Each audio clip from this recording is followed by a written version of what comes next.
त्रिपाठी विचार मंच के संरक्षक आदरणीय चौधरी जी, सभी द्वाराहाट, कठुटिया, अल्मोड़ा, दिल्ली, तमाम जगहों से आज स्वर्गीय त्रिपाठी जी को श्रद्धांजलि देने पहुंचे। उनके पुराने सहयोगी आदरणीय पान सिंह रावत जी सल्ट से, आदरणीय प्रेम सिंह अटवाल जी, आदरणीय बड़ेसी जी, गोपाल भाई, हमारे ग्राम प्रधान संगठन के अध्यक्ष नरेंद्र अधिकारी जी और भी तमाम सारे लोग पीछे, आदरणीय एडवोकेट हेमरावत जी, सभी का नाम नहीं ले पाऊंगा, माफी चाहता हूं। आदरणीय उपाध्याय जी, मां साहब उपाध्याय जी, हर वर्ष की तरह विपिन त्रिपाठी विचार मंच स्वर्गीय त्रिपाठी जी के संघर्षों को याद करते हुए और आने वाली पीढ़ी हमारी महान विभूतियों को, जिसमें स्वर्गीय त्रिपाठी जी हैं, हमारे इस क्षेत्र से मदन मोहन उपाध्याय जी हैं, हरिदत्त कांडपाल जी हैं, प्यारेलाल शाह जी हैं, तमाम सारे लोग जिनका महत्वपूर्ण योगदान न केवल इस क्षेत्र के संघर्षों के दौर में रहा है, बल्कि समाज को आगे बढ़ाने के लिए, नौजवानों को नई दिशा देने के लिए उन्होंने हर तरीके से सहयोग किया। वो विचार आगे बढ़े। विपिन त्रिपाठी विचार मंच इस कार्यक्रम के माध्यम से उन सभी लोगों को श्रद्धांजलि भी देता है। इसके लिए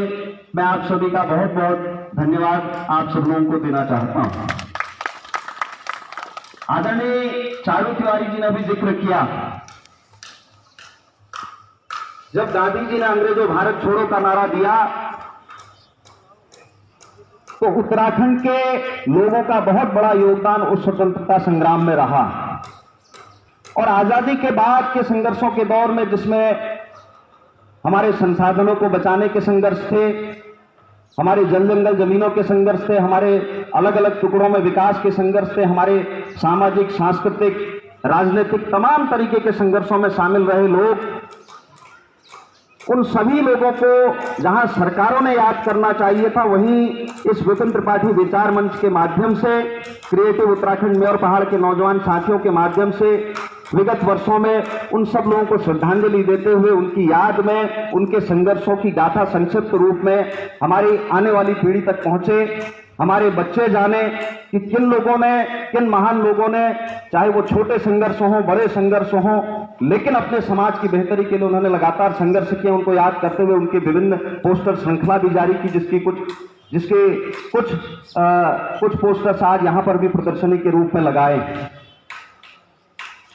तो ये माध्यम है, आने वाले समय में हम उन संघर्षों को याद करते हुए उन तमाम सारे, जिस किस्म का जो भी वो दौर रहा है, वो विचार नौजवानों तक पहुंचे, नौजवान आगे सोचे समझे, राजनीतिक रूप से भी परिपक्व हो, नैतिक रूप से भी परिपक्व हो, सामाजिक और सांस्कृतिक रूप से भी मजबूती मिले। ये उद्देश्य विचार मंच का रहा है, जैसा मैं समझता हूं। अभी पिछले दिनों जिस तरीके का हालात, जिस तरीके की राजनीतिक परिस्थितियां इस उत्तराखंड में देखने को मिली, तो हम सब लोगों को भी लगा कि उत्तराखंड क्रांति दल का जन्म इस राज्य के निर्माण के लिए हुआ था। इस राज्य की तमाम सारी जो दुश्वारियां थी, उसके संघर्ष के माध्यम से उनका समाधान निकल सके। और उत्तराखंड क्रांति दल में भी कहीं ना कहीं जो पुराने लोग थे, जिसमें चाहे स्वर्गीय जसवंत सिंह बिष्ट जी हो, स्वर्गीय विपिन त्रिपाठी हो, इंद्रमणि बड़ोनी हो, उन सब के जाने के बाद संघर्षों में कुछ शिथिलता आई। और ये बहुत बड़ा कारण है जिससे आज राष्ट्रीय पार्टियां पूरे प्रदेश में हावी है, पूरे प्रदेश आज बदहाली के कगाल पर है। और ये सारी चीजों को ठीक करने के लिए शायद उत्तराखंड क्रांति दल ने अलग राज्य के निर्माण की बात को उठाया था। अलग राज्य बनेगा,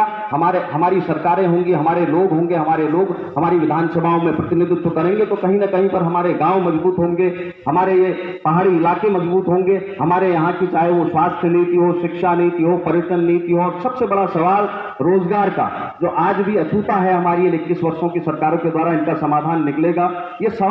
सवाल आज भी उनके आगे प्रश्न चिन्ह लगा हुआ है। इसलिए पहाड़ी स्वाभिमान यात्रा के माध्यम से हमने विपिन त्रिपाठी विचार मंच से भी आग्रह किया कि हम अपने कार्यक्रम को शुरू कर रहे हैं और समापन यहां पर हम सब लोग करेंगे। और पूरे उत्तराखंड में, पूरे आने वाले समय में द्वाराहाट चूंकि हमेशा से चेतना का केंद्र रहा है, चाहे वो वन आंदोलन का दौर हो, बसबीड़ा का नशा नहीं रोजगार तो आंदोलन रहा हो, यहाँ के विकास कार्यों के संघर्षों की बात हो, इसलिए इस पहाड़ी स्वाभिमान यात्रा को हम द्वाराहाट चौखुटिया से शुरू करते हुए पूरे उत्तराखंड तक ले जाएंगे। और जो आज सबसे बड़ी बात है, 22 वर्षों का ऐतिहासिक संघर्ष इस उत्तराखंड की जनता ने सड़कों पर रह करके 24 घंटे का बंद, 48 घंटे का बंद, 72 घंटे का बंद, तमाम एक पूरी युवा पीढ़ी ने किया और वो पीढ़ी आज थक चुकी है। और वो आज जिस तरीके से परेशान, पूरा जीवन उन्होंने इस राज्य की बेहतरी के लिए लगा दिया, लेकिन राज्य बनने के 21 वर्षों के बाद भी एक छोटे से सवालों का समाधान भी निकल नहीं पाता है। फर्क सिर्फ इतना हम लोगों को दिखाई देता है, उत्तर प्रदेश के समय में 19 विधायक होते थे, आज राज्य बनने के बाद 70 विधायक हमारे यहाँ से जाते हैं और 3 राज्यसभा सांसद बढ़ गए, 8 सांसद हमारे दिल्ली की संसद में जाते हैं। और हालत ये होना ये चाहिए था, जब हमारा राजनीतिक प्रतिनिधित्व बढ़ रहा है, हमारी ताकत बढ़ रही है, वो समय भी था जब इस उत्तराखंड से तमाम त्रिपन सिंह नेगी जैसे सांसद दिल्ली की संसद में जाकर के पहाड़ के सवालों पर बात रखते थे, पहाड़ की दुश्वारियों को बड़ी गंभीरता के साथ संसद में और उत्तर प्रदेश की विधानसभा में बहस होती थी और लोग बड़ी सुन करके उस पर नीतियां बनाते थे। लेकिन आज हमारी विधानसभा होने के बाद हमारी हालत अपने घर में बेगानों की तरह हो गई है। हालत यह है, एक उदाहरण मैं आपको देना चाहूंगा। पिछले दिनों हमारे एक सांसद, जब हम पूरा 21 वर्षों का राज्य बने, 21 वर्ष हो जाने के बाद जब हमारे एक सांसद दिल्ली में जाते हैं, स्वास्थ्य उत्तराखंड की बदहाल स्वास्थ्य व्यवस्थाओं पर चर्चा करने का अवसर आता है, तो कहते हैं कि हमारे यहां तो प्रसव पीड़ा का इलाज गाड़ के गगलोड़ों से किया जा सकता है। यह हालत आज के हमारे जनप्रतिनिधियों की हो गई है। ऐसे में हम सब लोग ये सोच सकते हैं, ये समझ सकते हैं, इतना गंभीर हमारे बड़ी बड़ी गाड़ियों में बैठ करके लंबे लंबे कुर्तों के साथ आने वाले लोग, धर्म की राजनीति करने वाले लोग आज पहाड़ की पहाड़ जैसी समस्याओं पर कोई समाधान निकाल पाएंगे? ये बहुत बड़ा प्रश्न चिन्ह है, ये चर्चा की बात है। कि हम सब लोगों को इस पर चर्चा करनी पड़ेगी कि 22 वर्षों का वो संघर्ष, 42 शहादतों के बाद आज 21 वर्ष राज्य बने हुए हो गए। आज राज्य में तमाम सारी छोटी बड़ी दिक्कतों को लेकर के लोग परेशान है। नौजवान पिछले दिनों कोविड काल में घर लौट करके आया, लॉकडाउन लगा, दिल्ली में उनकी नौकरियां चली गई, 2-2 महीने कमरों में बंद रहना पड़ा, जेबें खाली हो गई। वो घर लौट करके आया, किसी तरीके से जान बचा करके उसको लगा कि 21 वर्षों में हमारे राज्य ने कुछ तरक्की की होगी। हम जैसे नौजवानों के लिए शायद कोई रोजगार नीति, जो सबसे बड़ा सवाल था राज्य की लड़ाई को लड़ने का, पहाड़ का पानी और पहाड़ की जवानी कभी पहाड़ के काम नहीं आए, शायद उस रोजगार नीति पर इन अब तक की इन सरकारों ने और 12-12 मुख्यमंत्रियों ने शायद कुछ फैसले लिए होंगे। हो सकता है कि जितना पैसा दिल्ली में या मुंबई में या महानगरों में मिल रहा है, उतना पैसा हमको अपने उत्तराखंड में नहीं मिलेगा, लेकिन हम अपने घर में सुरक्षित तो रहेंगे, हमें अपने घर में 2 वक्त का खाना तो मिलेगा। और जो छोटा बड़ा काम आज तक की सरकारों ने तय किया होगा, उन कार्यों को कर करके 20,000 नहीं मिलेगा, 10,000 नहीं मिलेगा, 5,000 ही सही, हम अपने घरों में रहेंगे, हम अपने गांव को आबाद करेंगे। ये उन सबका सोचना रहा, क्योंकि कोविड-19 के दौर में हम लोग पूरे गांव में गए, बातचीत करी नौजवानों से, हम लोगों ने कहा भी, लेकिन दुर्भाग्य था कि केवल अखबार के पहले पेज पर बड़े बड़े विज्ञापन होते थे, मुख्यमंत्री स्वरोजगार योजना, प्रधानमंत्री स्वरोजगार योजना। और जैसे ही आज पहले मुख्यमंत्री की फोटो छपी, कोविड-19 के दौर में ही 1 महीने के भीतर अगले दिन दूसरे मुख्यमंत्री की फोटो थी और उसके कुछ दिन के बाद तीसरे मुख्यमंत्री की फोटो थी। वो केवल विज्ञापनों में फोटोएं बदलती रही। 1 महीने में 3 मुख्यमंत्री उत्तराखंड की सरकार में बदले, लेकिन उन स्वरोजगार योजनाओं का क्या हुआ वो आज तक पता नहीं है, क्योंकि कोई रोड मैप नहीं था, कोई ब्लूप्रिंट तैयार नहीं,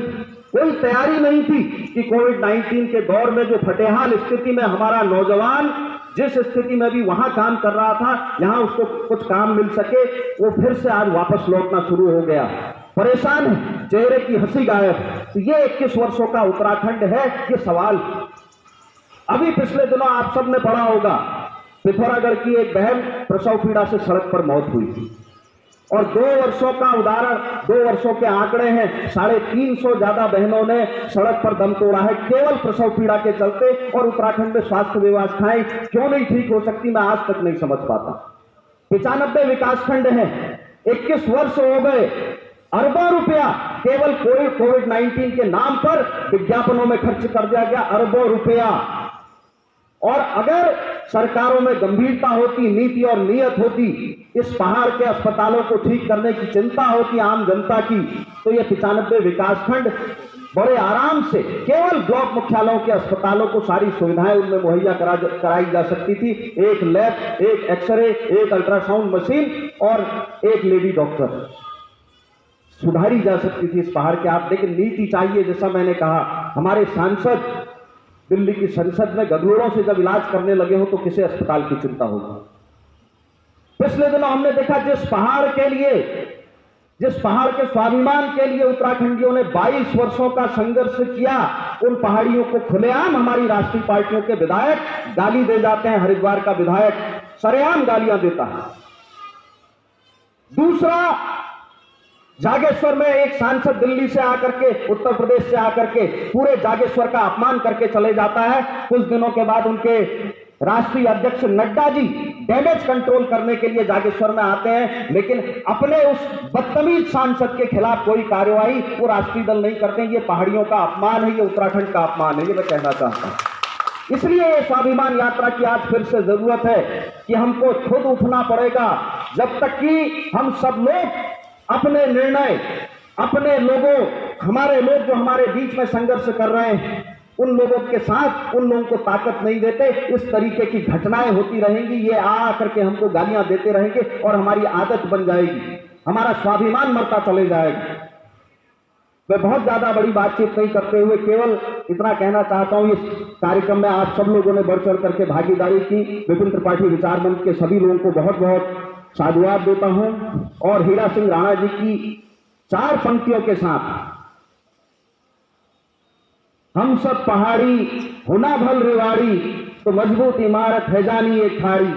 मगर क्या यो नेता क्या जनता क्या हम तुम, सबे छा बुशल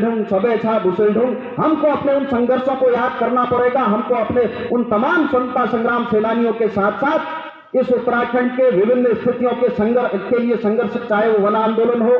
वो गौरा देवी का आंदोलन हो, वो टिंचरी माई का आंदोलन हो, उन सारे संघर्षों के साथ एक बार फिर से स्वाभिमान के साथ जो आज का नौजवान जिस बात पर चर्चा कर रहा है, ये पहली बार हो रहा है राज्य बनने के बाद इन 21 वर्षों में, जब पूरे उत्तराखंड का नौजवान परेशान है और वो चाहता है कि देश के अन्य राज्यों में जब क्षेत्रीय दलों की सरकारें हो सकती हैं, जब पूरे दक्षिण भारत में क्षेत्रीय दल मजबूती के साथ जनता के हिसाब से, जनता को लेकर के सरकारें चला सकते हैं, जब नॉर्थ ईस्ट के लोग तमाम सारे सवालों पर बात कर सकते हैं, और हमारा उत्तराखंड और ये खास तौर पर पाली पछाऊ का वो क्षेत्र जिसने 40 वर्ष पहले फेक उत्तराखंड क्रांति दल के 1 वर्ष के गठन के बाद उत्तर प्रदेश की विधानसभा में जसवंत सिंह बिष्ट जी को विधायक बना करके पहुंचाया है, इस उत्तराखंड राज्य की, अलग राज्य की मांग को, अलग पहाड़ी राज्य की मांग को मजबूती दी। क्या कारण है कि 40 वर्षों के बाद आज वो राष्ट्रीय दलों के पीछे चली जा रही है? हमको उन छोटे छोटे लालचों को छोड़ करके पूरे स्वाभिमान के साथ एक बार इन राष्ट्रीय दलों को उनकी औकात बतानी पड़ेगी, तब कहीं जाकर के वास्तव में हम कहेंगे